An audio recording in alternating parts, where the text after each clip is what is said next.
We're going to have more people acquiring smartphones, more people getting into the internet realm for the first time.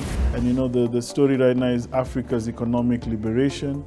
And it's great to see that it's Africans pushing the charge. The opportunity that exists because of this transition is huge in terms of actual market size and money.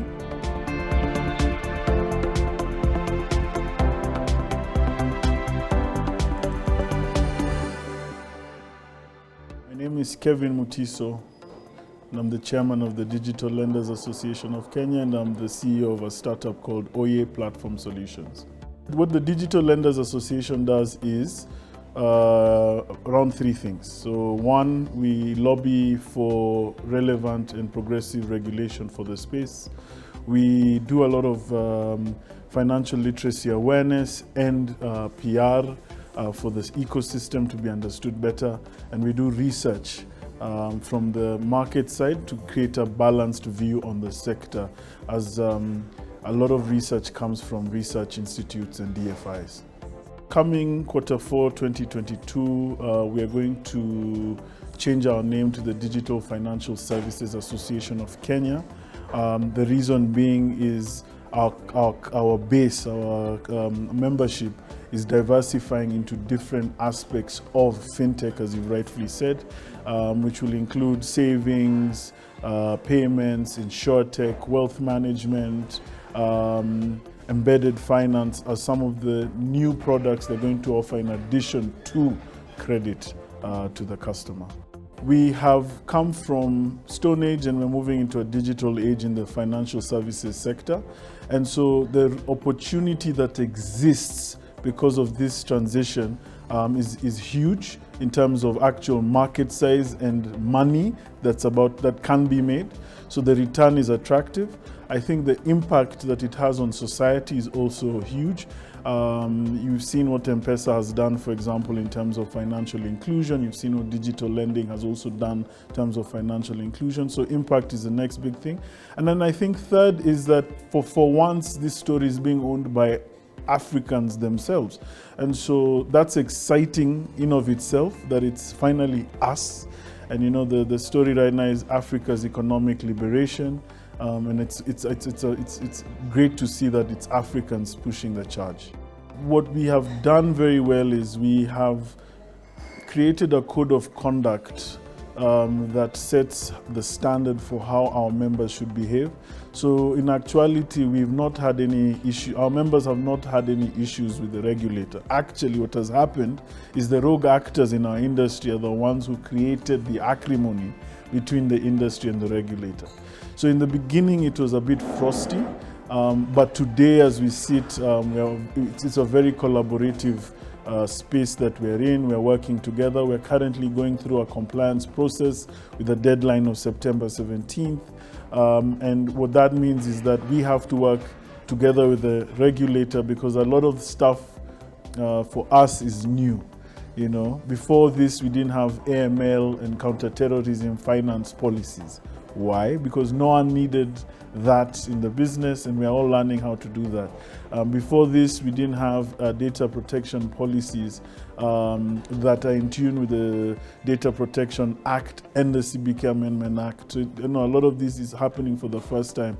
So there's a lot of engagement between CBK and us to find out what is the standard, what's the minimum threshold for, you know, getting these documents right. What do you expect from us? How should we present it to you? And so what I'd say is that we're in a really good space. I actually think that fintech is a space that shouldn't be, is not, the entrepreneurs are not rookies per se.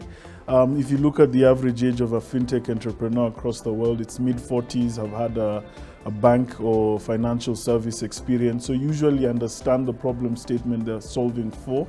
And because of that, they also understand the compliance piece. So my sort of contrarian view is that we understand the importance of compliance. We understand the role it plays in ensuring market conduct and market stability, and we want to be part of that story. What we are saying is we're not banks, we're not insurance companies, so you can't regulate us the same way. And so the conversation we've been having over the last sort of 3 years is how do you then regulate this new ecosystem? And so I think the CBK Amendment Act 2021 is a great start. If you've read the bill, there are quite a few opportunities to add on additional products to existing products, which are all digital first. And in fact, just the other day, you had the governor saying he wants to regulate super apps.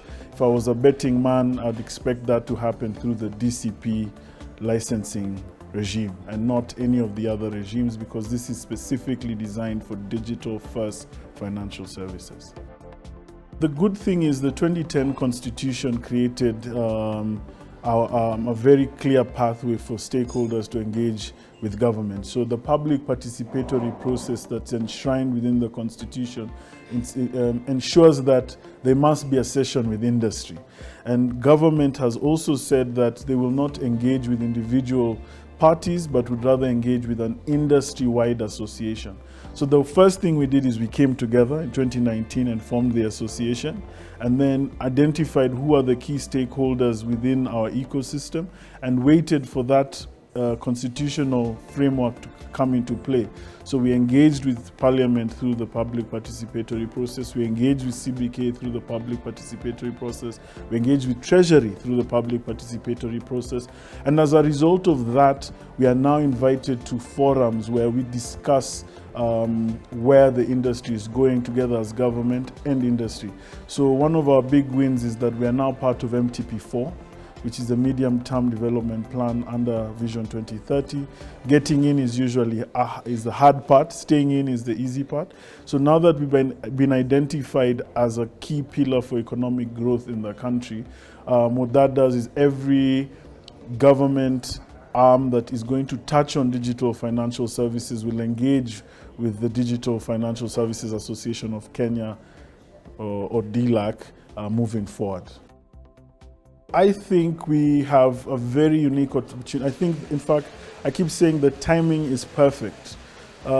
Moving on from now onwards, you're going to have more people acquiring smartphones, more people getting into the internet realm for the first time. You've got a young demographic whose incomes are going to grow.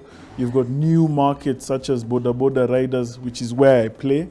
So what we've done is, instead of focusing on just digital lending, we've designed a product that's specific to the boda rider, and asking ourselves, what does a financial services solution for the boda rider in 2030 look like, right? And then sort of coming back to point one and starting the journey from there. Because the future of financial products won't be, as people were alluding to earlier, going to the bank, getting a checkbook, blah, blah, blah. It'll be getting customized solutions because you are CEO of an entity, or you're mama mboga, or you're a waiter, or you're a driver, or you're now, as I'm saying, we are working on the boda ecosystem. Now, the boda ecosystem has a lot of room to grow. We've got, I remember in 2013, we had 300,000. Today we have 2.4 million. They're saying by the end of 2030, it's going to be 10 million. So that's where those opportunities lie, and finding those core demographics like those.